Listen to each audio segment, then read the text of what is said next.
Alright guys, it's going to be another fun painting. And do not paint as fast as the quick version. So this one's a happy trees, no traceable. We're going to use yellow and white to create our horizon line. And then we're going to create an angled design above that horizon line. And then we're going to flip it below that horizon line. And I am using the yellow and white, making that space. Then we'll clean our brush and we'll be using a light pink. And if you're using student grade paint, I recommend that you apply your paint a little bit thicker. It'll cover the texture of the canvas and it'll make your blending a little bit easier. So here I'm using that light pink, that's white with a tiny amount of red.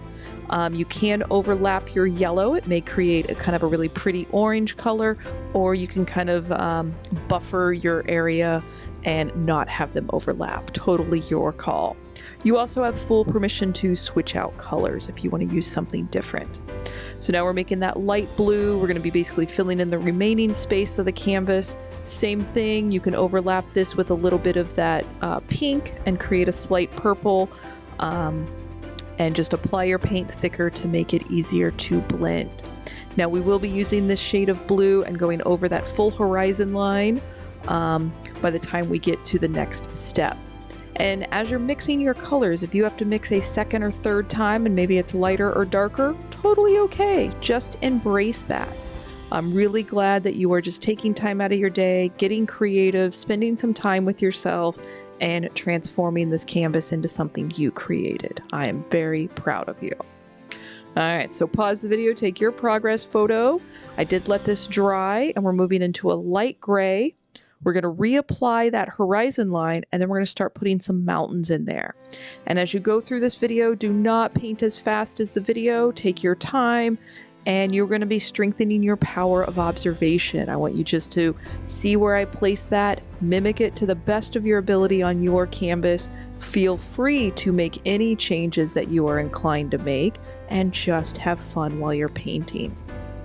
So you saw where we added the white. Now we're going in with the gray, kind of placing it in a few areas. We're going to wipe that brush off and then we'll kind of blend that into the base. Then we'll do the same thing again with some of the black paint and a smaller brush. And this is not about being perfect, but just getting a little bit more comfortable with your skills and your tools. And with each painting, you get better and better and more comfortable. So same thing here, we went with a darker gray, smaller brush, placing it in a few areas.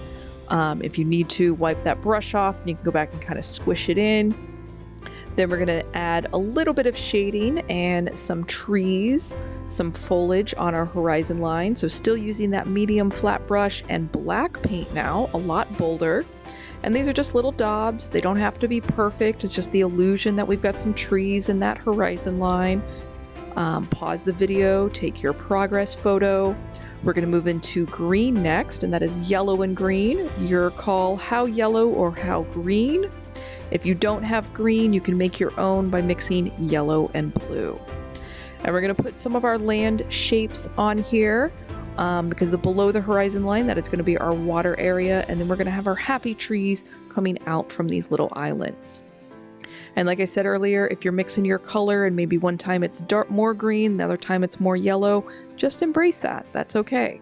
You have full permission to just use this as a guideline, but make it your own and deviate from what I'm doing.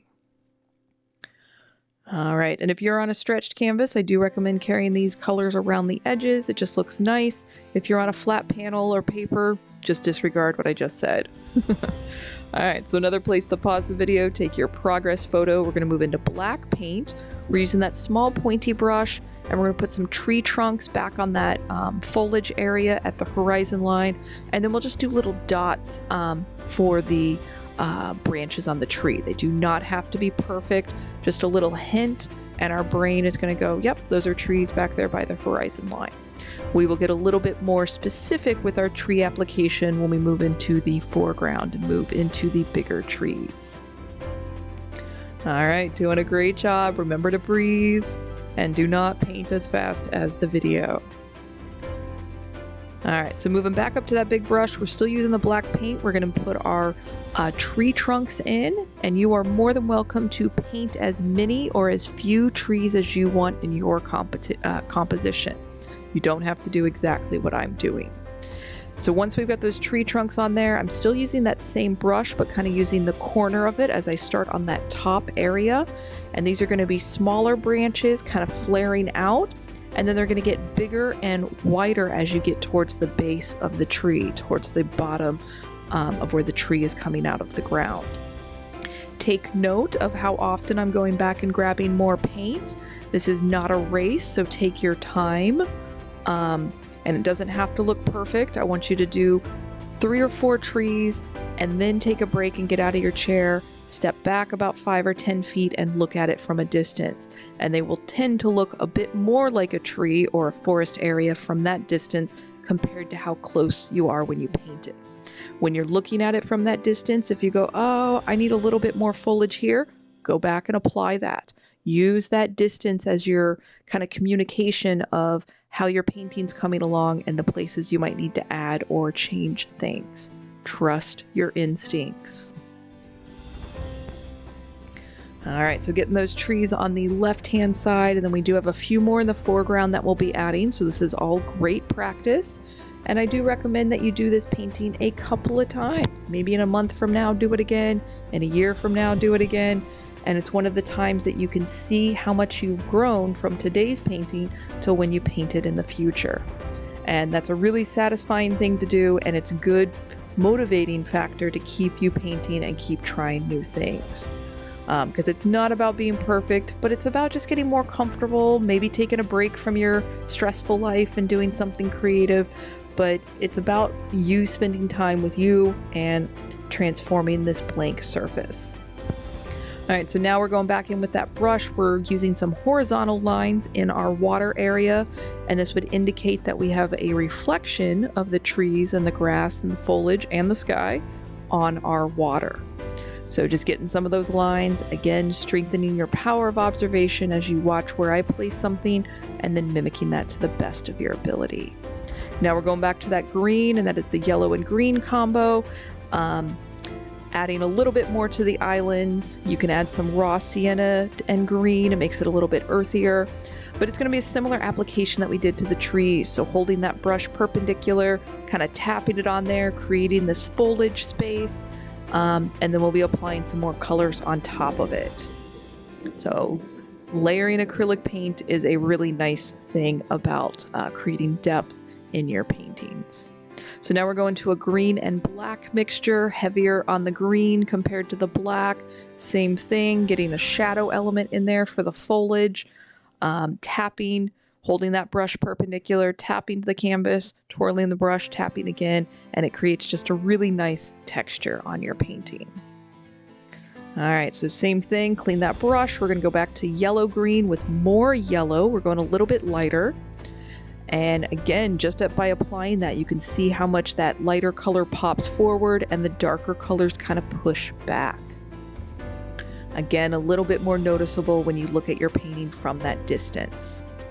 And then maybe try adding a little bit more yellow, a little bit brighter for a few of those spots. If you want to go back and add more green, again, trust your instincts for what you might be inclined to add.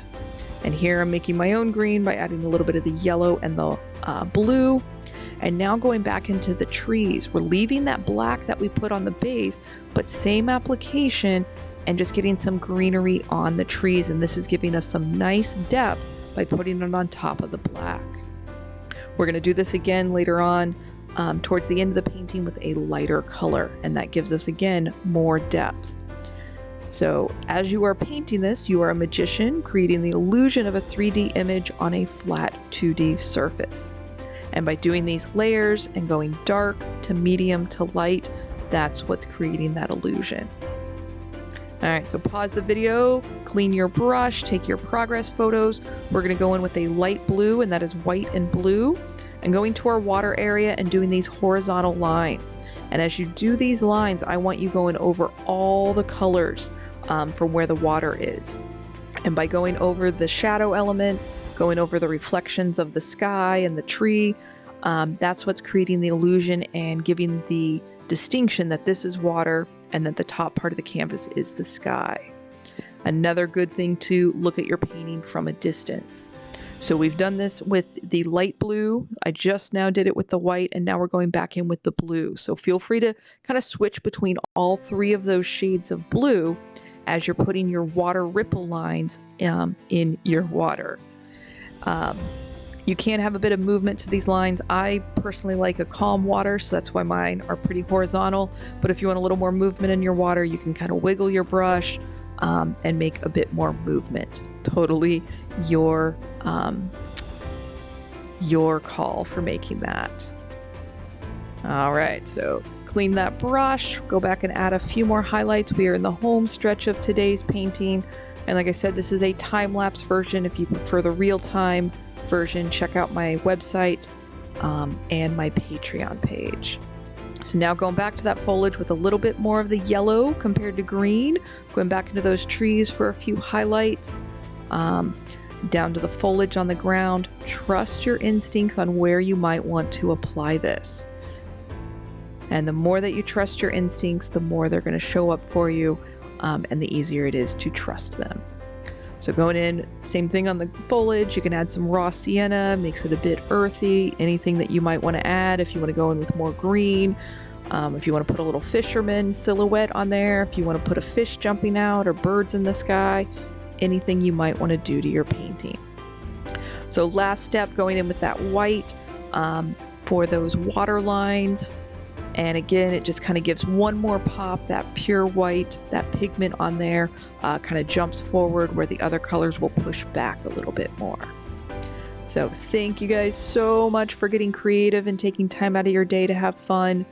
Please don't wait too long to do your next painting. It gets better and more comfortable and more fun. So until next time, cheers.